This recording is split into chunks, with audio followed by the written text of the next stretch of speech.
히브리서 11장 27절 말씀. 히브리서 11장 27절 말씀 우리 함께 읽습니다. 시작. 믿음으로 애굽을 떠나 왕의 노함을 무서워하지 아니하고 곧 보이지 아니하는 자를 보는 것 같이 하여 참았으며.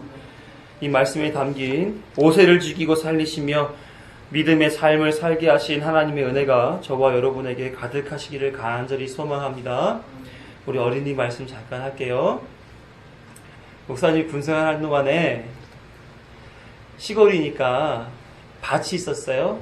거기에 이렇게 기둥을 심고 망으로, 그물망으로 이렇게 테두리를 쳐놨어요.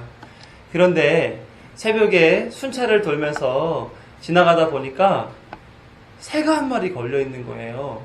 조그만 참새 정도가 아니라 정말 목사님 손바닥보다 더 큰 새가 거기 걸렸어요. 부리도 얼마나 이렇게 뾰족하고 이렇게 약간 휘어가지고 날카로운지 몰라요. 그런데 그런 새가 파닥파닥파닥파닥 막 그 그물에서 도망치려고 얼마나 애를 쓰고 거기에 매달려 있는지 몰라요. 그런데 목사님이 불쌍하게 여겨지는 거예요. 풀어줘야지 이렇게 하는데 이 새가 어떻게 할게요? 목사님의 손을 자꾸 쪼는 거예요. 아니 나는 지금 너 풀어주려고 그러는 거야. 내 손을 쪼면 안 되지. 근데 이 새는 계속해서 목사님의 손을 쪼고 있어요.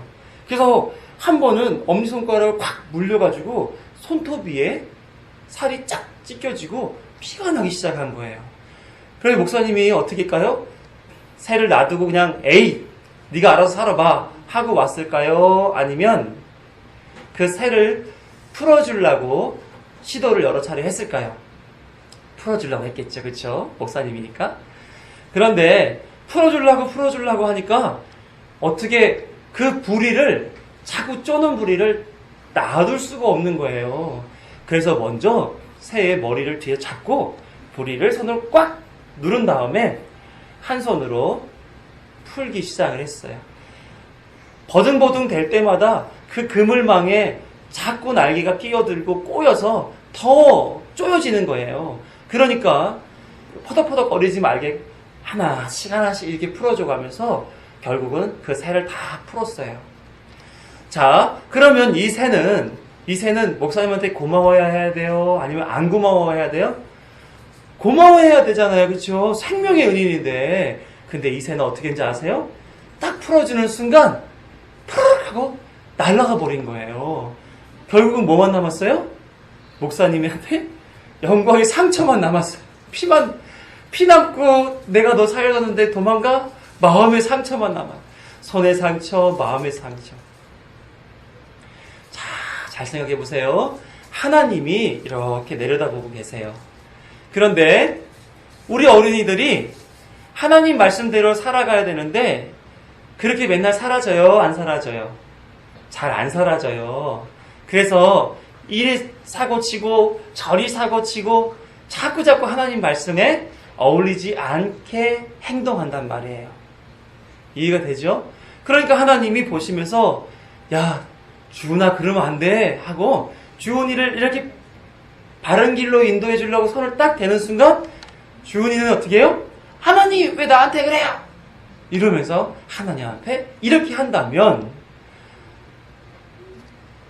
하나님의 마음이 어떨까요?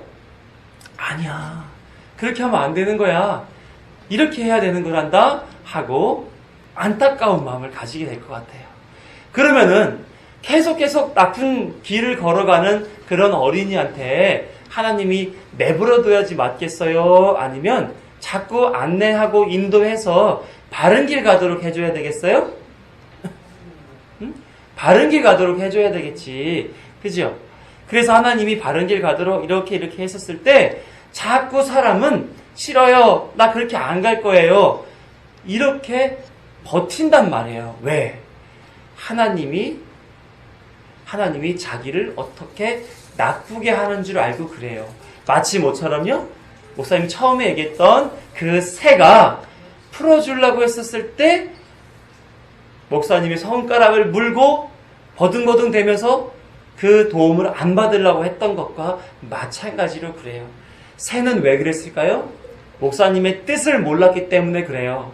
그러면은 사람들이 하나님의 말씀을 안 듣고 마음대로 살라고 하고 하나님이 오셔서 바르게 인도하려고 했었을 때 하나님의 말씀을 거부하는 이유가 뭘까요? 하나님의 뜻을 몰라서 그런 거예요. 자, 하나님의 뜻대로 인도함을 받으면 사는데 하나님의 뜻대로 인도함을 받지 아니하면 새가 만약에 그물에서 풀려나지 않으면 어떻게 됐을까요? 죽고 말았겠죠? 하나님의 말씀을 안 듣게 되면 결국은 죽고 마는 거예요. 목사님이 이런 경우가 있었어요. 한 번은 더 이전에 병사 때 산길을 가고 있는데 구멍이 하나 뚫려 있었어요. 그 속에 새가 사는 거예요. 딱따구리 비슷한 새였어요. 작은 새도 아니었어요. 그런데 며칠 있다가 거기를 또 지나가는데 안타깝게도 누가 장난을 쳤네? 거기에 구멍에 맞는 돌멩이를 콕 꽂아 놓은 거예요. 그런데 거기 불이 그 돌멩이 옆에 그 새가 나오고 싶어서 얼마나 힘을 썼는지 새 머리가 꽂혀 있었어요. 왜 그랬을까? 돌을 빼고 도망치려고 했는데 돌을 뺄 만한 능력이 없으니까 그 안에서 죽고 만 거예요. 그것처럼 하나님의 도움을 받지 않는, 또 목사님의 도움을 받지 않는다면 새는 물론 사람도 죽을 수밖에 없는 거예요. 자기 안에 갇혀서. 그래서 목사님이 우리 어린이들에게 말씀드리고 싶은 것은 뭐냐면 하나님의 말씀은 여러분에게 생명으로 인도하는 말씀이라는 거예요. 하나님이 하시는 말씀은 생명 안으로 인도하시는 말씀이란 말이에요. 오늘 말씀에 나오는 모세라고 하는 사람은 하나님의 말씀을 들었어요.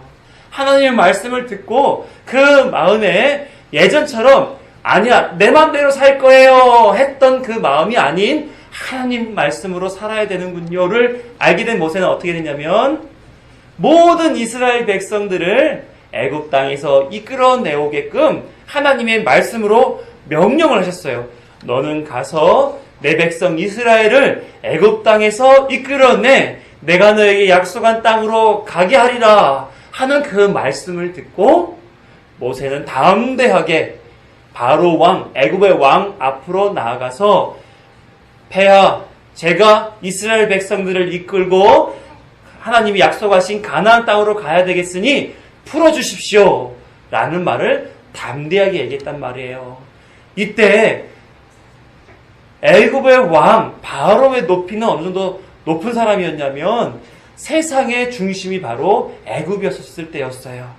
모든 세상의 문명, 그러니까 기술 발달, 농사 이런 것들이 가장 잘 되었던 그 문명의 발상지 나일강을 가지고 있는 나라인 애굽이었단 말이에요. 힘이 얼마나 좋았는지 몰라요. 그런 높은 나라, 힘 있는 나라의 왕한테 하나의 어떤 그 양치기 할아버지가 나아가서 나를 이스라엘 백성과 함께 내보내 주시오 이렇게 말하는 것이 얼마나 우스꽝스럽게 보였겠냔 말이에요. 저놈을 갖다가 잡아들여라 라고 한마디만 하더라도 모세는 잡혀 들어가 쟤를 죽여라 그러면 죽음을 당할 수밖에 없는 신분이었지만 그래도 왕을 무서워하지 아니하고 하나님이 나를 살려주실 거야. 하나님이 말씀을 주셔서 난 이 일을 해야만 돼 라고 하는 마음을 가지니까 그 바로 왕 앞에 나아갈 수가 있었던 거예요. 자, 그러면 그 중심에 뭐가 있었기 때문에요? 뭐 때문에 나갈 수 있었던 거예요? 하나님의 말씀이 있었기 때문에 그래요. 그 말씀을 아는 모세는 말씀이 자신의 마음속에 새겨 있다 보니까 뭘 바라보게 되었냐면 눈에는 보이지 않는 하나님의 나라, 눈에는 보이지 않는 하나님, 눈에 보이지 않지만 언약, 약속하신 바에 의하여 여자의 후손으로 오실 예수 그리스도가 믿음으로 보이게 된 거예요. 뭐가 있으니까요? 말씀이 있으니까. 그러니까 나는 하나님의 나라의 사람이야. 나는 하나님의 사람이야. 나는 예수 그리스도가 구원해 줄 사람이야.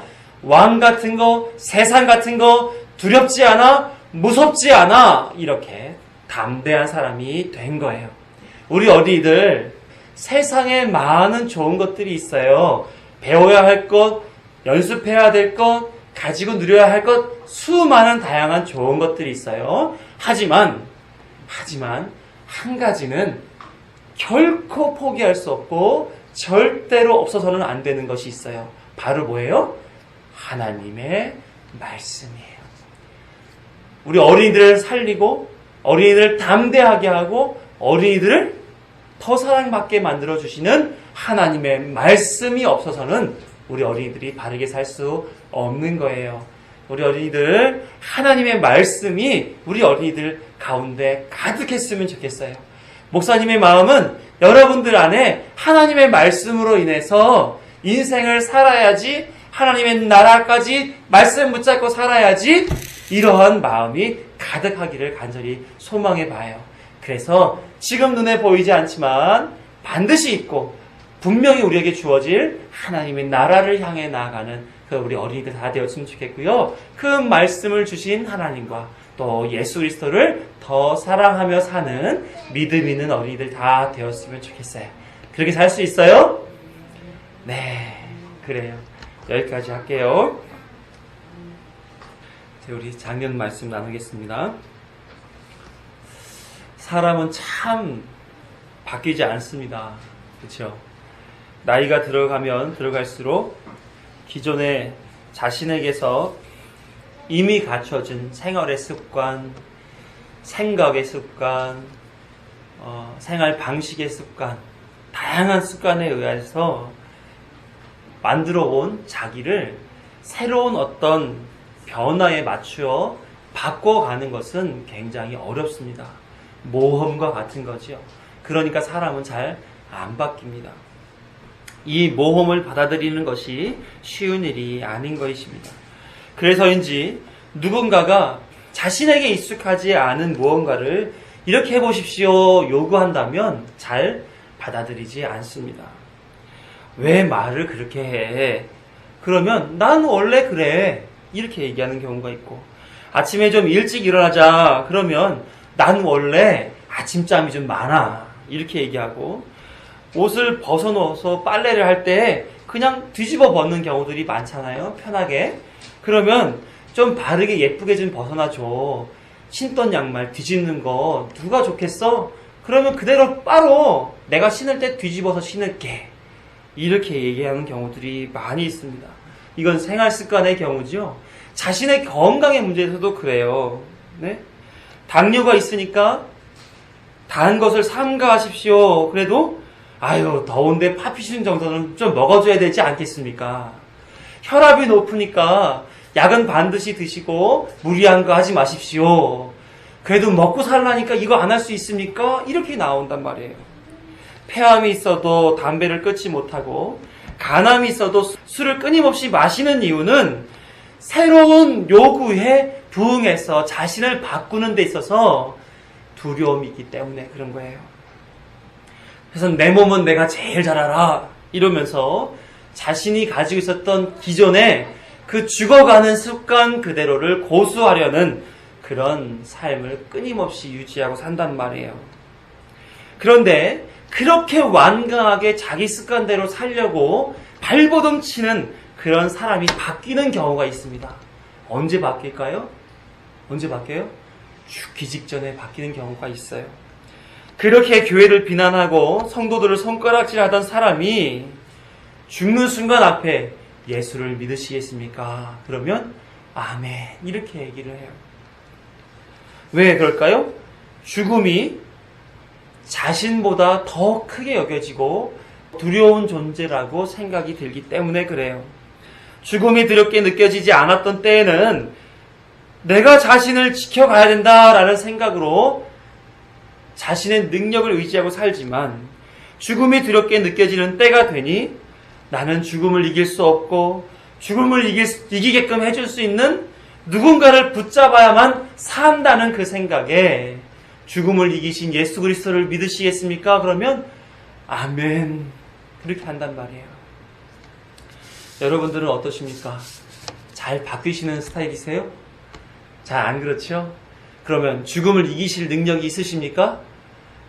잘 모르시겠어요? 죽음에 대한 두려움이 없는 것이 그리스도인들의 자연스러운 모습입니다. 그리스도인들이 죽음 앞에 자유로울 수 있는 이유는 우리는 이미 예수 그리스도의 공로로 인해서 죽음에서 자유로운 신분을 가진 성도라는 사실을 우리는 알고 있기 때문에 그래요. 그래서 죽음 앞에서도 당당해야만 하는 것이고 당당할 수 있는 것입니다. 사도 바울은 고린도전서 15장 55절에 이렇게 얘기합니다. 사망아 너의 승리가 어디 있느냐? 사망아 내가 쏘는 것이 어디 있느냐? 사도 바울은 죽음에 대하여 초월하면서 사망아 내가 누구를 죽일 수 있느냐 하며 사망을 조롱하는 모습을 보여주면서 이렇게 사망 앞에서 담대한 모습을 보여줍니다.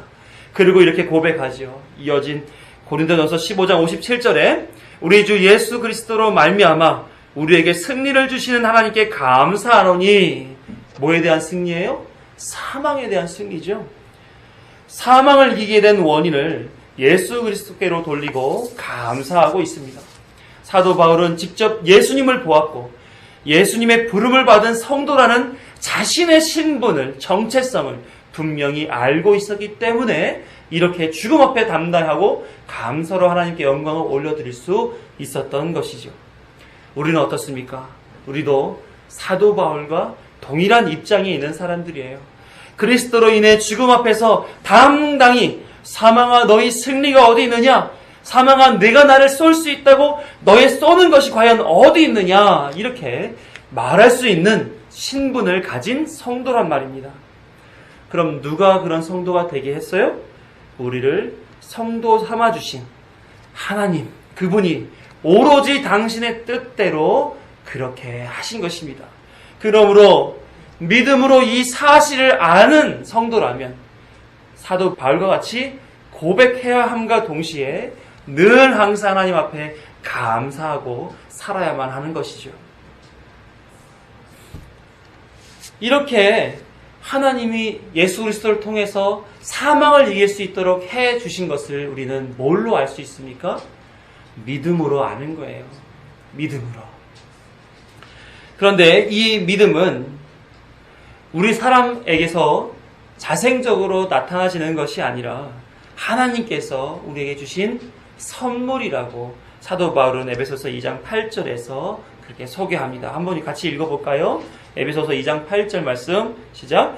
너희는 그 은혜에 의하여 믿음으로 말미암아 구원을 받았으니 이것은 너희에게서 난 것이 아니요 하나님의 선물이라. 그래서 하나님의 선물로 우리에게서부터 나온 것이 아닌 오직 하나님의 그 선하신 뜻 가운데서 주신 그 믿음으로 말미암아 우리는 이렇게 사망 앞에서 담대하게 당당하게 말할 수 있는 것입니다. 히브리서에서 이 믿음을 뭐라고 하냐면 하나님이 일하시며 이끄신 지향성이라고 말했습니다. 하나님의 나라를 향해 하나님의 인도를 받아 나아가는 방향, 그 지향성이라는 거예요. 구원의 수단이 믿음이라고 했죠? 근본적으로 하나님께서는 그 믿음을 통하여 지향하게 만들어서 구원에 이르게 하신다는 것입니다. 그래서 사람은 하나님 앞에 면목 없는 감사, 면목 없는 영광을 하나님 앞에 올려드리는 그런 존재로 살아가야만 하는 거예요. 왜 그럴까요? 우리는 근본적으로 하나님 앞에 죄인이기 때문에 그렇습니다. 죄인이라고 말하는 것은 죽어있다라고 말하는 거예요. 죽어있다. 좀 이따 다시 설명해 드리겠지만 그렇게 죽어있는 우리에게 하나님은 다가오셔서 믿음을 넣어주시고 하나님의 오로지 그 선하신 뜻 가운데 일하셔서 죽음에서 생명으로 죽은 자에서 산 자로 살게 만들어 주셨단 말이에요. 그러니까 우리는 하나님의 이름으로 죽음 앞에서도 당당하게 얘기할 수 있는 것입니다. 그게 어떤 삶과 같은 거예요?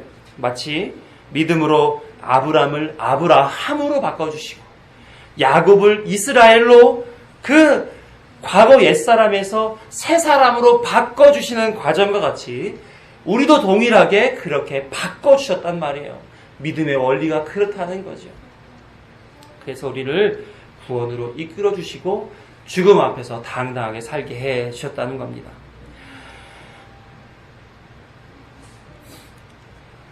그렇게 믿음의 선진들이 하나님의 은혜를 받고 하나님의 믿음에 입각한 삶을 살아간 것, 우리도 동일하게 그 안에 포함되어 있다 하는 겁니다. 우리도 하나님 알지 못하고 살았지만 하나님이 믿음을 넣어주셔서 죽음 안에서 살았던 나에게서 이제는 생명으로 나온 나라는 것을 알게 해주셨다는 겁니다. 그래서 이제는 내가 누구인가, 나는 어디로 향해 나아가야 하는가를 분명히 알아 하나님이 허락하시는 삶 속에서 믿음을 따라 최선을 다해 살며 그리스도의 은혜를 입고 살게 해주셨다 하는 것이죠. 오늘도 저와 여러분을 하나님께서 그렇게 믿음으로 이끌어 가신 줄로 믿습니다. 그래서 옛사람, 죽어야 할 사람들을 자꾸 벗어내게 하시며 새 사람, 예수 그리스도를 말미암아 산 자로서 살도록 이끌어가고 계신 것입니다. 이것을 믿음으로 인정하고 받으신 여러분 되기를 간절히 소망합니다. 오늘 말씀을 보게 되면 모세에 대한 이야기가 나와요. 모세를 하나님이 이끌어 가시는 그 삶의 원리가 믿음이지요. 그 믿음을 보시면서 나는 어떠한가, 내가 잘 가고 있는가 하는 것을 한번 점검하시고 확인하시는 시간 되기를 간절히 소망합니다. 본문을 보니까 모세가 애굽을 떠나 왕의 노함을 무서워하지 않았다, 이렇게 기록하고 있어요. 과연 그랬을까요? 모세가 애굽을 떠난 그 이유가 있는데요. 모세가 애굽을 떠난 횟수가 2번 있었어요. 그때마다 이유를 한번 보시죠. 모세는 애굽을 2번 떠났을 때 한 번은 지난 시간 말씀을 통해 확인했던 바와 같이 살인을 한 자신을 잡아들이라고 하는 바로의 명령이 두려웠었습니다. 그리고 히브리 백성들이 자신에 대한 오해를 가지고 있었던 것에 대한 것도 두려웠던 거예요. 사람들의 비난이 있었기 때문에 두려웠지요. 그래서 사람들 몰래 미디안으로 도망을 간 거예요. 첫 번째 애굽을 떠난 것은 자신의 생명을 부지하기 위하여 도망을 갔던 것입니다. 모세가 언제 왕의 노함을 무서워하지 않았습니까? 이 도주한 사건, 그 사건은 하나님께서 모세가 가지고 있는 그 왕자의 자리, 그 세상 권세, 부귀, 영화, 이것에서 다 내려놓게 하는 인간적인 죽음을 그가 맞도록 하나님이 애굽에서 떠나 나오게 만들어 주신 거예요. 그러니까 모세의 첫 번째 애굽에서 나온 것은 하나님이 인간적인 죽음을 맛보게 하시기 위한 그런 과정이었다는 것을 우리가 알 수가 있죠. 두 번째, 모세가 애굽을 나온 이유가 뭐냐면, 언제 모세가 애굽을 나왔어요? 그렇죠. 훌륭하십니다. 두 번째 모세가 애굽을 나올 때는 바로 출애굽할 때예요. 출애굽기 4장을 먼저 보시게 되면 성경책을 한번 펴보세요. 출애굽기 4장. 하나님이 모세에게 출애굽을 명하시고 나온 그 이후의 이야기가 담겨져 있습니다. 모세가 하나님을 경험하고 이제 내가 이스라엘 백성들을 이끌고 애굽을 나야지 하는 그런 자연스러운 과정에서 그는 불안했단 말이에요. 하나님이 말씀하시는데도 불구하고 그는 하나님의 말씀을 전적으로 받아들이지 못하는 그런 불신앙의 상태에 있었단 말이죠. 그러니까 하나님이 자, 네가 가서 내 말을 했을 때 듣지 아니한다면 이 표적을 보여줘라 하고 뭘 하라고 하셨어요? 지팡이를 던져라. 그럼 지팡이가 뭐로 바뀝니까? 뱀으로 바뀌었어요. 또 한 가지 표적을 보여줬죠. 네 손을 네 품 안에 넣었다 빼보아라. 그럼 뭐가 생겼어요? 손에 문둥병이 생겼어요. 자, 여러분 같으면 어떻겠어요? 하나님이 애굽에 가서 바로왕 앞에 내가 한 말을 그대로 전하여 이스라엘 백성들을 이끌고 나와라 라는 사명을 줬을 때, 그리고 저 너무 두렵습니다, 어렵습니다 라고 고백할 때 하나님이 이런 표적까지 보여줬단 말이에요. 그럼 여러분들은 어떻게 하겠습니까? 네, 하나님이 주시는 능력으로 그 일을 감당해 보도록 하겠습니다 하고 나서야 되지 않겠습니까? 그랬더니 4장 13절에 뭐라고 모세가 얘기하냐면, 오 주여, 보낼 만한 자를 보내소서. 자기는 가겠다는 거예요? 안 가겠다는 거예요? 안 가겠다는 거예요. 못 가겠다는 거예요. 그런데 등 떠밀리듯 그가 애굽으로 다시 돌아가게 됩니다. 하나님의 계획이 영원 불멸하게 있기 때문에 그는 하나님의 인도함을 받아 애굽으로 다시 들어가지 않을 수가 없었던 거죠. 그때 계속해서 하나님은 모세에게 당신이 하실 그 일들에 대하여 소개를 해요. 그러면서 부담을 갖죠. 모세가 이거 어떡하지? 이거 계속해서 내가 이 일을 감당해야 되는 건가? 하는 갈등 속에 놓여져 있습니다. 그런데 성경을 보시게 되면 문맥상 자연스럽게 가서 자연스럽게 그 일을 감당한 것처럼 보여요. 그런데 자세히 보게 되면 이렇게 그렇지 않은 모습을 보여주기도 합니다. 모세는 애굽으로 돌아오는 길에 누구를 만나요? 장인 이드로를 만나게 됩니다. 그 앞에서 이드로에게 한 말을 보면 정말 이 사람이 하나님의 사명을 받아서 그 일을 담대하게 하겠노라고 하는 말을 했는지를 한번 보면 다르게 얘기를 하게 돼요. 뭐라고 얘기를 했습니까? 출애굽기 4장 18절을 보게 되면 모세가 그의 장인 이드로에게 돌아가서 그에게 이르되 내가 애굽에 있는 내 형제들에게로 돌아가서 그들이 아직 살아있는지 알아보려 하오니 나로 가게 하소서. 무슨 말이에요? 하나님은 어떻게 보내셨습니까? 이스라엘 백성들 이끌고 애굽에서 나와라 라고 얘기를 했는데 그는 이드로에게 자신이 가는 이유를 뭐라고 그래요? 형제들이 잘 있는지 보러 가요. 무슨 뜻입니까? 그 사명에 자신이 없는 거예요. 그 일이 하나님으로부터 다양한 말씀과 기적과 능력을 받았음에도 불구하고 그렇게도 불구하고 자신의 어떤 성공 여부에 대한 자신감이 없었기 때문에 그래요. 그러니까 옛사람의 면모, 불안과 두려움이 떠는 그 모세의 면모를 그대로 가지고 있었던 것입니다. 그러자 하나님께서 그에게 다시 나타나세요. 언제 나타나시냐면 그가 애굽으로 가는 그 과정 속에서 숙소에 머물러 있었을 때에 그에게 다시 나타나게 됩니다. 24절 함께 읽어볼까요? 4장 24절. 모세가 길을 가다가 숙소에 있을 때에 여호와께서 그를 만나사 뭐 한다고요? 그를 죽이려 하신지라. 하나님은 그에게 다시 나타나셔서 그를 죽여버리려고 하는 거예요. 어떤 모습을 죽여요? 그는 사명받아 가는 길이니까 사명은 받아야 되는데 어떤 모습을 죽일까요? 그의 옛사람을 죽이려고 한단 말이에요.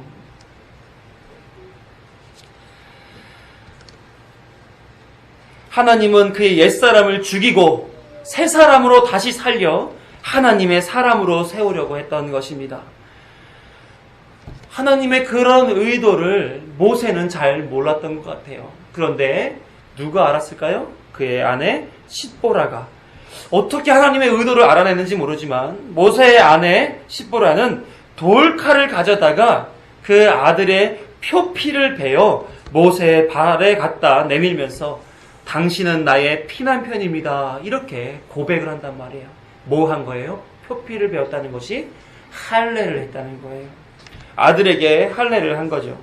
할례는 하나님께 선택받은 언약 백성으로서 하나님 앞에 순종과 헌신을 다하겠다는 그 약속의 상징이 할례예요.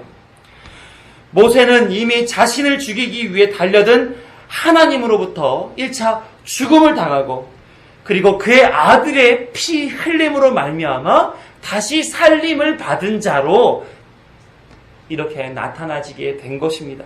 그래서 십보라의 고백, 피난편, 이 말이 무슨 뜻을 가지고 있냐면 피로 말미암아 살아난 남편이라는 뜻이에요. 그러니까 나의 죄로 물든 옛사람은 죽고 피로 말미암아 살아난 자, 그런 자가 된 사실을 모세가 깨닫게 되자 그제서야 하나님은 모세를 풀어주게 된 것입니다. 모세의 이 할례 사건은 하나님께서 모세의 영적인 죽음을 주시고 살리시는 그런 사건이 된 것입니다. 그 이후로 이제 담대히 바로 앞에 서서 하나님의 뜻을 따라 행동하는 모세가 되고 만 거죠. 되고 말았습니다. 히브리서 기자가 애굽 왕의 노함을 무서워하지 않았다고 기록한 것은 시간적으로 볼 때 첫 번째 애굽을 떠난 것이 아니라 두 번째 애굽을 떠날 때를 얘기한 것 같아요. 출애굽 사건 말이죠.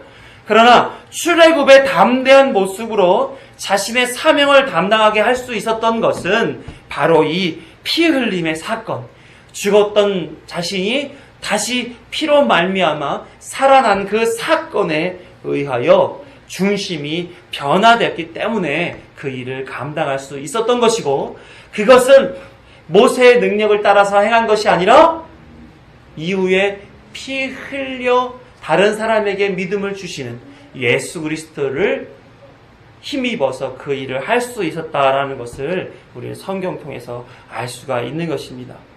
그래서 히브리서 기자는 본문 속에 하나님이 모세를 향해 일하신 것이 우리에게 필요한 믿음을 소개하기에 충분하다고 여기고 기록한 것입니다.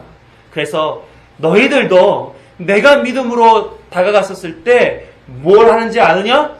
너희들의 옛사람을 내가 죽여버리고 예수 그리스도로 말미암은 새 사람으로 살리는 그 일을 내가 너희에게 할 것이다. 그것이 아니면 너희는 내가 열어주는 믿음의 삶을 살 수 없다. 이것을 우리에게 교훈으로 주고 있는 것입니다. 그러면은 모세를 향해 담아주신 그 믿음은 과연 무엇입니까? 죽이고 살리는 그 믿음은 과연 무엇인 거예요? 알아보도록 하죠. 창조 후에 하나님이 아담과 하와에게 선악을 알게 해주는 나무의 과실을 먹지 말라 그랬어요. 그 이유는 그 과실을 먹으면 정령 죽기 때문입니다. 이것을 우리는 뭐라고 얘기하냐면 행위 언약이라고 그래요. 행위로서, 다시 말하면 안 먹으면 하나님이 은혜를 베풀어 영생하도록 한다 하는 행위 언약인 거죠. 그러나 창세기를 보게 되면 이렇게 죽을 것이다 라고 말을 들었던 아담과 하와가 선악과를 따먹죠. 그럼 죽어야 될 거 아니에요. 근데 안 죽어요. 아담이 몇 살까지 살았는지 아십니까?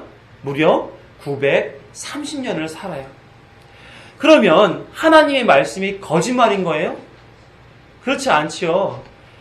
하나님이 말씀하신 그 죽음은 육신의 죽음이 아니라 다른 죽음이라는 것입니다. 어떤 죽음일까요? 하나님의 명령에 불순종한 결과로 얻어진 하나님 앞에서의 영적인 죽음을 얘기하는 겁니다. 웨스트민스터 소요리 문답 17문을 보면 선악을 알게 해주는 과실을 따먹은 것을 타락이라고 소개하고 17문을 이렇게 얘기합니다. 질문을 보면 이 타락이 인류를 어떠한 상태에 이르게 하였나요? 답은 이 타락은 인류를 죄의 상태와 비참함의 상태에 이르게 했습니다. 행위 언약으로 인해 사람은 하나님 앞에서 죄의 상태와 비참의 상태에 놓이게 되었다라는 것을 소개해주고 있는 거예요. 그러니까 우리는 다 뭡니까? 아담 이후로 모든 사람은 다 하나님 앞에 죄의 상태, 비참의 상태에 놓여진 존재라는 거예요. 여기서 죄의 상태는 원죄와 자범죄로 점철된 죄인의 신분을 가진 상태의 사람을 말하고, 비참함이라고 하는 것은 하나님과의 관계가 죄인이기 때문에 끊어진 것을 말하는 거예요. 그래서 늘 하나님의 진노와 저주 아래에 있고, 육신은 반드시 죽음을 경험해야 되고 영원한 지옥의 형벌을 받아야만 하는 존재가 된 것, 그것이 바로 이 우리의 상태란 말이에요. 죽음은 바로 이 상태를 얘기하는 것입니다. 하나님과의 단절로 영원히 죽을 수밖에 없는 상태가 된 것, 이게 죽음이라는 거죠. 그래서 이 행위 언약이 깨진과 동시에 사람은 죄라는 신분과 상태에 빠지면서 죄의 결과인 사망, 죽음, 이것을 받아들여야만 되는데 이거를 받아들일 만큼의 능력은 없다는 거죠. 그러니까 죽음이 늘 두려울 수밖에 없는 거예요. 늘 죽음은 두려울 수밖에 없는 겁니다. 이 죄가 판치는 곳, 사망이 왕노릇하는 그곳에서 하나님은 건져내어 주시고 생명으로의 길을 걸어가게끔 인도해 내시는 그 일을 담아놓은 게 바로 성경이란 말이에요. 그러면 성경 속에서 그 일을 풀어내시는 하나님의 방식을 보시자는 거죠. 그게 모세에게 주시는 믿음이라는 거예요. 그것을 위해서 어떠한 장소를 소개해 줍니다. 바로 애굽이라는 거예요. 우리 모세가 나온 곳이 애굽이잖아요. 그 애굽이 어떤 곳으로 상징되어 사용되었는지를 한번 보시면 요한계시록 11장 8절에 함께 읽어보죠. 시작. 저희 시체가 큰 성길에 있으니 그 성은 영적으로 하면 소돔이라고도 하고 애굽이라고 하니 곧 저희 주께서 십자가에 못 박히신 곳이니라. 애굽은 어떤 곳이라고 성경에 소개되어 있어요? 영적으로 소돔과 같이 타락한 곳이라 소개되죠. 더 나아가서 예수님이 십자가에서 못 박히신 곳 골고다를 애굽이라고 얘기를 합니다. 골고다는 이스라엘 성전에서 떨어진 곳이에요. 이스라엘 성전에는 누가 임재하십니까? 하나님이 임재하시는 곳, 하나님이 다스리는 곳, 하나님 말씀이 있는 곳인데 골고다는 거기서 떨어진 곳이란 말이에요. 근데 골고다의 뜻이 뭐예요? 마태복음 27장 33절에 말했던 것처럼 골고다는 즉 해골이다. 애굽은 죄의 장소로서 죄인은 성전 안에 들어갈 수 없어 성전 밖 골고다, 그 해골의 땅, 다시 말해 죽은 자들이 모인 장소, 그런 장소로서 애굽이 지금 사용되어지고 있는 거예요. 모세는 어디 있었던 사람인 거예요? 그러니까 애굽이라고 하는, 해골이라고 하는, 죽은 자의 모임이라고 하는 그 골고다 땅에 모세는 살았던 거예요. 이스라엘 백성도 마찬가지로 거기서 죽은 자들 같이 살았던 거죠. 즉, 죄의 지배를 받고 죄의 삶을 살았던 그런 존재들이었던 것입니다. 어떤 거예요? 행위 언약에 의하면 다 심판받아 죽을 수밖에 없는 상태의 사람들이었죠. 하지만 오늘 본문에서 모세는 어떤 사람으로 나타나집니까?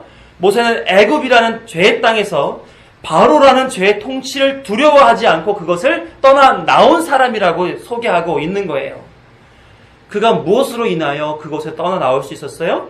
히브리서 저자가 뭐라고 얘기합니까? 믿음으로. 믿음이 그를 이끌어 그렇게 죄의 땅에서 나오게끔 인도하셨다라는 것으로 소개하고 있는 겁니다. 믿음은 뭐라고 그랬습니까? 하나님의 나라를 향한 지향성이라고 얘기했잖아요. 사망의 길로 안내하는 죄의 나라와 죄의 다스림에서 하나님의 나라를 향해 떠나게 하는 그 지향성을 가지게 만들어주는 능력이 바로 뭐예요? 바로 믿음이라는 겁니다. 그래서 믿음이 모세를 하나님의 나라를 향해 지향하게 하는 언약, 약속, 예수 그리스도를 바라보게 만들어 준 거예요. 믿음은 그렇게 죽은 자에게 가입되었을 때 죽은 자가 살아서 예수 그리스도를 바라보게끔 만드는 그런 능력이 된다는 겁니다. 히브리서 11장 1절 2절을 보게 되면 같이 읽어봐요. 믿음은 바라는 것들의 실상이요 보이지 않는 것들의 증거니 선진들이 이로써 증거를 얻었느니라. 선진들이 믿음으로 말미암아 보이지 않는 하나님의 나라, 보이지 않는 예수 그리스도를 증거로서 얻었단 말이에요. 보았단 말입니다. 믿음의 선진들도 마찬가지로 처음에는 행위 언약에 매여 죽은 자들로 살았습니다. 하지만 믿음이 그들에게 가입되자 죽어 있었던 아브람이 산자인 아브라함으로 바뀌게 되고 이삭은 옛사람의 모습에서 모리아 산의 제물이 됨으로써 새로운 이삭의 약속의 자녀의 삶을 살게 되고 야곱은 이스라엘이 되는 과정에서 옛사람 야곱 발 뒤꿈치를 잡고 나온 자에서 이스라엘이라고 하는 하나님의 나라의 상징이 되는 이름을 얻는 그런 삶으로 바뀌게 되고, 모세도 마찬가지로 옛사람처럼 80년의 인생을 살았지만 호렙산 떨기나무에서 하나님을 만남으로 말미암아 새 사람의 길을 걸어가게 되었던 것입니다. 뭐예요? 믿음은 하나님을 만나 받은 그 믿음은 언약, 약속, 예수 그리스도를 바라보게 만든다는 것이죠. 즉 하나님이 주신 믿음으로 말미암아 그들은 옛사람 그 죽음에서 새사람 생명으로 옮겨가졌던 것을 우리는 볼 수가 있는 것입니다. 오늘 본문의 모세도 믿음의 선진들과 같이 27절 후반절에 기록한 바와 같이 뭘 봤다는 거예요? 믿음으로 보이지 아니한 자를 보는 것 같이 되었다라고 얘기를 해요. 누구예요? 보이지 않은 자를 보는 것 같이? 하나님 그리고 예수 그리스도. 예수 그리스도를 봄으로써 애굽이라는 죄의 땅에서, 바로라는 죄의 다스림에서 나오게 되었다는 겁니다. 죄를 이겨내는 고통을 참으면서 말이에요. 왜요? 옛사람을 본성은 뭡니까? 그냥 애굽에서 눌러 앉아서 그 지도 좀 받으면 어때? 통치 좀 받으면 어때? 그것을 우린 최소한 굶진 않았잖아. 최소한 우리는 거기서 그냥 안전하게 살 수는 있었잖아. 하나님의 방식대로 사는 거 힘든데 굳이 그렇게까지 살아야 돼? 그냥 난 여기서 살래. 이렇게 이끌어가는 자신의 어떤 유혹에 믿음으로 싸워 이겨 애굽을 나와야 하는 그 고난을 참아야 했단 말이에요. 더 나아가서 하나님의 사람이 되어가는 그 광야의 삶을 사는 그 고난을 참았단 말입니다. 뭐 때문에요? 믿음으로 예수를 봤거든요. 믿음으로 하나님 뜻을 알게 되었거든요. 믿음으로 내가 가야 할 본향 하나님의 나라가 어딘지를 알게 되었거든요. 그러니까 그 모든 고난의 삶이 다 참아지는 거예요. 그러니까 왕이 두렵지가 않은 거예요. 그 인생을 믿음으로 살았다는 거죠. 직접 모세가 예수 그리스도를 보았다는 건 아니지만 예수 그리스도의 공로로 그가 죄에서 예수 그리스도의 의를 덧입는 자 되어서 죄에서 나왔다는 얘기를 하고 있는 거예요. 로마서 5장 18절. 그런즉 한 범죄로 많은 사람이 정죄에 이른 것 같이 아담을 통해서 죄인이라고 하는 정죄를 받았죠. 그런데 한 의로운 행위로 말미암아 많은 사람이 의롭다 하심을 받아 생명에 이르렀느니라. 누구로 말미암아? 한 의로운 행위, 예수 그리스도의 공로. 그 예수 그리스도로 말미암아 생명에 이르게 되었다는 것을 로마서에서는 기록해 주고 있어요. 그러니까 예수 그리스도의 의로운 행위가 과거 아담에 의해서 깨진 행위 언약의 관계를 회복시키고 이제는 예수 그리스도를 의지하고 예수 그리스도를 바라보고 믿음으로 말미암아 사는 그 사람들에게 그의 의를 덮어주어서 생명, 구원에 이르게 해주었다라는 것을 얘기해 주고 있습니다. 그러면 예수님의 의가 뭐예요? 로마서 3장 19절에서 26절에 잘 설명해 주고 있는데 함께 읽어보죠. 19, 20절만 읽어봅니다. 우리가 알거니와 무릇 율법이 말하는 바는 율법 아래에 있는 자들에게 말하는 것이니 이는 모든 입을 막고 온 세상으로 하나님의 심판 아래에 있게 하려 함이라. 그러므로 율법의 행위로 그의 앞에 의롭다 하심을 얻을 육체가 없나니 율법으로는 죄를 깨달음이니라. 율법은 뭐예요? 행위로 구원을 이루게끔 해주신 하나님의 법도잖아요. 행위 언약입니다. 이것을 지켜 의롭다함을 얻을 수 있는 자는 아무도 없다. 율법을 통해서 뭘 가르쳐 주시기 원하는 거예요? 자신은 도저히 의롭다함을 얻을 수 없는 자인 자의식을 갖게 해주고 동시에 유일한 의로우신 분 예수 그리스도 밖에는 없다는 것을, 그래서 예수님만을 의지해야 한다는 것을 깨닫게 하기 위하여 율법을 주었던 것입니다. 그래서 율법을 통해서 자신을 자꾸 보는 거예요. 21절 읽어보면 이제는 율법 외에 하나님의 한 의가 나타났으니 율법과 선지자들에게 증거를 받은 것이라. 여러 가지 의 중에 하나가 아니라 하나님의 유일한 그 의가 나타나서 그 율법, 행위 언약으로 말미암아 죄인 것을 깨닫게 된 자들, 그 자들에게 의로 공급되게 만들어줬다는 거예요. 그것은 무엇인지 22에서 24절에 설명해 줍니다. 읽어봅니다. 시작. 곧 예수 그리스도를 믿음으로 말미암아 모든 믿는 자에게 미치는 하나님의 의니 차별이 없느니라. 모든 사람이 죄를 범하였음에 하나님의 영광이 이르지 못하더니 그리스도 예수 안에 있는 속량으로 말미암아 하나님의 은혜로 값없이 의롭다 하심을 얻은 자 되었느니라. 하나님의 의가 뭐라고 그래요? 유일한 의가 예수 그리스도의 속량으로 만들어진 의라는 거예요. 그러니까 하나님의 뜻 가운데에서 예수님이 자신을 속량하여서 의를 만들어낸 거죠. 그리고 나서 이제 25, 26절에 그 의가 어떠한 목적을 가지고 있는지를 설명해 주는데 그 목적이 뭐예요?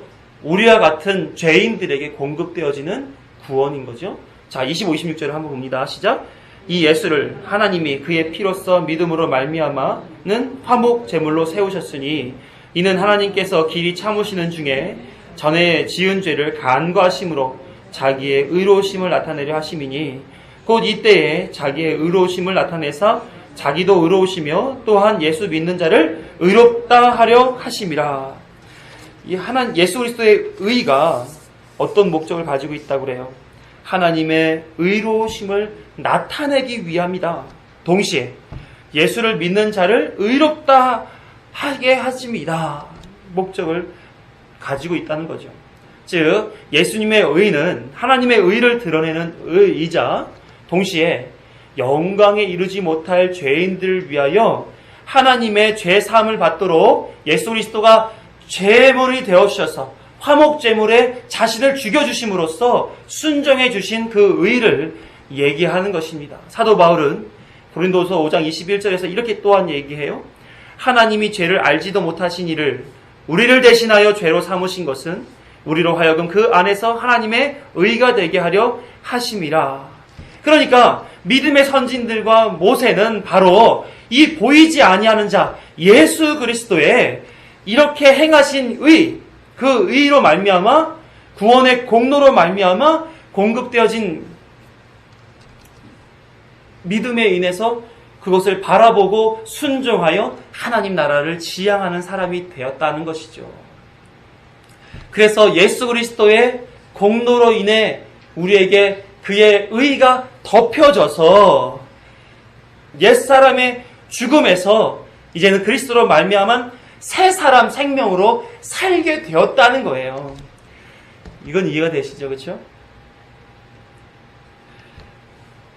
그러니까 우리는 모세와 또 믿음의 선진들과 같은 동일한 모습 속에서 행위 언약에 깨어져 죽을 수밖에 없는 우리였지만 예수 그리스도가 해놓으신 하나님의 그 의, 그 공로로 인하여 우리는 산자 될 수 있었다 하는 것입니다.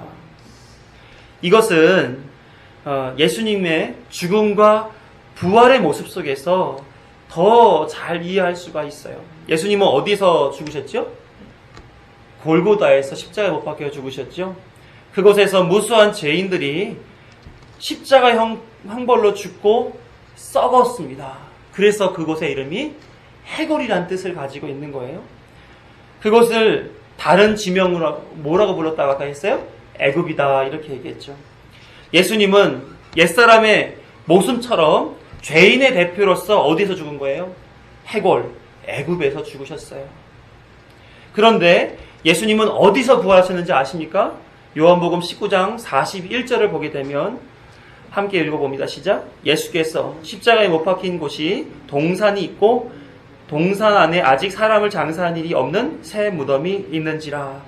예수님이 묻힌 곳은 죄로 가득했던 애굽 땅 해골, 골고다 그곳 안에 있는 동산에 있었어요. 아리마대 요셉이 준비한 새 무덤에 예수님이 묻혔습니다. 죽음의 땅 그 가운데에서 예수님이 부활하신 거예요. 죄의 삭신 죽음을 이기시고 부활로서 생명을 우리에게 보여주신 것입니다. 그러면서 부활할 자들, 죄 속에서 생명을 얻어 일어날 자들의 첫 열매가 되어주신 것이지요. 그러면 동사는 성경에서 어떤 의미를 가지고 있는지를 보면 성경에서 아름다운 평화, 안식 이런 것들을 나타내는 데 사용하는 말이 동산이에요. 그러니까 죄의 땅에서의 안식과 평안을 주시는 분이 바로 예수님이요. 그것을 우리 모두에게 적용시켜 주시는 것을 주실 것이라는 것을 보여준 사건이 예수님의 죽음과 부활인 것입니다. 후에는 하나님의 나라를 상징할 때에도 이 동산을 사용하여 표현하고요. 그리고 예수님이 부활하신 동산은 죄의 땅 애국과 대비되는 하나님의 나라를 상징하는 그런 표현으로서 사용됩니다. 자, 예수님이 죽음의 땅에서 죄인처럼 죽으셨지만 그것에서 부활의 첫 열매로 다시 살아나셨습니다. 믿음의 선조들은 죽은 자의 삶 속에서 살았지만 하나님은 믿음으로 그들을 그리스도를 보게 해주셨고 그들로 그리스도와 같이 그 죽음의 땅에서 다시 살 것을 그들에게 알게 해주신 것입니다. 그러자 하나같이 자기의 옛사람의 죽음의 길을 걸어가더라는 거예요. 아브라함도 죽었고 또 야곱도 죽었고 이삭도 죽었고 요셉도 죽었고 그렇잖아요. 그리고 하나님이 믿음이 가입되어 새로운 삶을 살아가는 것, 그것을 성경에서 계속해서 보여주고 있지 않습니까? 그렇게 사는 것이 믿음으로 사는 것이구나 하는 것을 그들이 알게 되었던 거예요. 그리고 그렇게 살았던 것입니다. 그러니까 성경이 우리에게 보여주는 것은 뭡니까? 하나님이 여러분들에게 믿음을 넣어주셨어요? 그러면 어떤 것을 알라는 거예요? 아, 내가 옛날 습관대로 살았던 것은 다 죽고 이제는 예수 그리스도로 말미암아 사는 자 되어야 되는구나. 그렇게 나를 이끌어 가실 거구나 하는 것을 아시란 말입니다. 사도 바울은 갈라디아서 2장 20절에서 이렇게 얘기합니다. 같이 읽어보죠. 내가 그리스도와 함께 십자가에 못 박혔나니 그런즉 이제는 내가 사는 것이 아니요 오직 내 안에 그리스도께서 사시는 것이라.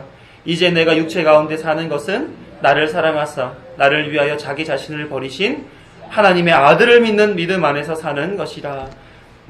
예수님을 바라본 모세는 죄의 땅에서 죄의 지배를 받고 살았던 자신을 알게 된 후 예수 그리스도 안에서 죽고 예수 그리스도 안에서 사는 자, 믿음이 있는 자가 되었던 것입니다. 그래서 이제는 내가 사는 것이 아니라 오직 내 안에 그리스도께서 사는 방식대로 나는 살아야만 하는 거구나. 그래서 믿음 안에서 사는 것이 진정한 하나님의 백성의 삶의 방식이구나 하는 것을 모세는 목격을 했고 그리고 우리에게도 동일하게 그 원리를 아는 기쁨을 공유했다는 것입니다. 사도 바울은 갈라디아서 3장 29절에서 그렇게 아는 사람들이 어떠한 사람인지에 대한 설명을 해줘요. 같이 읽어봅니다. 너희가 그리스도의 것이면 곧 아브라함의 자손이요 약속대로 유업을 이을 자니라. 이게 우리의 삶이 되어야 되는 거예요. 옛사람은 죽고 예수로 말미암아 살아가는 것. 그래서 우리의 삶은 그리스도를 바라보며 이 죄악의 세상에서 어울려 살았던 그 죄된 옛사람의 본성을 죽이며 죽어가며 살아가야 하는 것입니다. 죄인을 위해 나를 위해 십자가를 지시고 구원을 선물로 주신 예수님의 공로를 생각하면 어떻게 교만이, 질투가, 돈이, 욕심이, 자랑이, 용서 못함이 우리 안에 자리 잡을 수가 있겠습니까? 서두에 말씀드린 것처럼 죽음이 두렵게 못할 거예요. 믿음이 우리 안에 있으면, 예수님이 어떻게 하셨는지에 대해서 아는 자라면, 그렇게도 바뀌지 않는 내가 새로운 생명의 삶으로의 전환을 기쁨으로, 감사함으로 순종하겠습니다. 그렇게 살겠습니다. 이렇게 나아갈 수 있게 되는 거죠. 여러분들은 믿음이 있으십니까? 그럼 여러분들의 삶은 바뀌어야 되는 거예요. 여러분의 예전에 있었던 의식, 또 철학, 사고방식 이런 것들은 그리스도의 이름으로 바뀌어야만 되는 거예요. 믿음이 있다면. 우리에게 주 목적으로 우리가 살아야 하는 것이 무엇입니까? 예수 그리스도를 더 많이 알아가야 되는 것이에요. 그래야만 우리가 더 죄인됨을 인식하고 바뀌어갈 수 있는 것입니다. 예수님에 대해서 더 깊이, 더 구체적으로 확신 있게 알아가는 삶이 우리의 삶의 내용이 되어야 된다는 것이죠. 빌립보서 2장 13절을 보게 되면 이렇게 기록합니다. 너희 안에서 행하시는 이는 하나님이시니 자기의 기쁘신 뜻을 위하여 너희에게 소원을 두고 행하게 하시나니. 사도 바울은 하나님이 우리 심중에 우리가 행할 바에 대하여 소원으로 주실 거라고 얘기를 해요. 소원이 뭡니까? 우리가 바라고 간절히 원하는 것이 소원 아니에요? 하나님의 삶이, 믿음의 삶이, 예수 그리스도를 바라보고 사는 삶이 우리의 소원이 되게 만들어준대요. 근데 어찌 안 바뀔 수가 있습니까? 말씀 중심으로 어찌 안 살 수가 있겠어요? 그리스도를 바라보며 하나님의 나라를 바라보며 어떻게 안 살 수가 있냔 말이에요. 예? 그걸 지금 사도 바울은 강조해 줬어요. 예수님의 죽음이 우리를 향한 죽음인 것처럼 우리의 옛사람의 죽음을 소원으로 주셔서 부단히도 죽어가게끔 만들어 간단 말입니다. 뿐만 아니라 예수님의 부활이 나의 부활의 첫 열매인 것처럼 나의 부활이 예수님의 의가 증명되는 그 모습이 되어질 수 있도록, 내가 증인의 삶을 살 수 있도록 부단히도 그 삶을 추구하고 나가는 소원, 그 소원을 우리에게 담아준단 말입니다. 그러면 끊임없이 자기의 옛사람은 죽이는 모습으로, 자기의 새 사람은 예수 그리스도를 증거하기 위하여 더욱 확장하고 활기를 피며 살아가는 모습이 우리 안에 나타나져야 된다는 거예요. 그게 바르게 예수님을 믿고 사는 사람의 자연스러운 모습이라는 겁니다. 그 삶이 여러분에게 나타나지기를 간절히 소망합니다. 그 삶으로 자신을 나 믿음 안에서 살고 있구나 하는 것으로 확인되며 감사하며 사는 모습이 우리 안에 많이 나타났으면 좋겠습니다. 그렇게 살았던 사도 바울은 이렇게 고백을 합니다. 빌립보서 3장 7절에서 9절 같이 읽어요. 시작. 그러나 무엇이든지 내게 유익하던 것을 내가 그리스도를 위하여 다 해로 여겼을 뿐더러 또한 모든 것을 해로 여김은 내 주 그리스도 예수를 아는 지식이 가장 고상하기 때문이라. 내가 그를 위하여 모든 것을 잃어버리고 배설물로 여김은 그리스도를 얻고 그 안에서 발견되려 함이니 내가 가진 의는 율법에서 난 것이 아니요 오직 그리스도를 믿는 믿음으로 말미암은 것이니. 사도 바울의 믿음이 우리의 믿음이길 간절히 소망합니다. 사도 바울의 삶의 원리가 우리의 삶의 원리가 되기를 간절히 소망합니다. 사도 바울이 예수님을 본 후로 이와 같이 바뀌었죠. 우리도 예수님을 본 사람들입니다. 우리의 삶도 분명히 바뀔 줄로 믿습니다. 하나님의 나라까지 인도함 받을 줄로 믿습니다. 우리 안에 이런 소원이 있는지, 이렇게 살고자 하는 간절함이 있는지 늘 확인하시면서 믿음의 선진들이 살았고 죽고 살았던 그 죽고 산 자의 삶의 원리, 세상을 이기는 믿음이 우리에게 이미 주어져 있음을 인정하시고 그 안에서 믿음으로 순종하고 살아가는 우리 되기를 간절히 소망합니다. 믿음이 그렇게 이끌어갈 줄로 믿습니다. 믿음으로 점철된 복된 인생 되기를 간절히 축원합니다. 기도하겠습니다.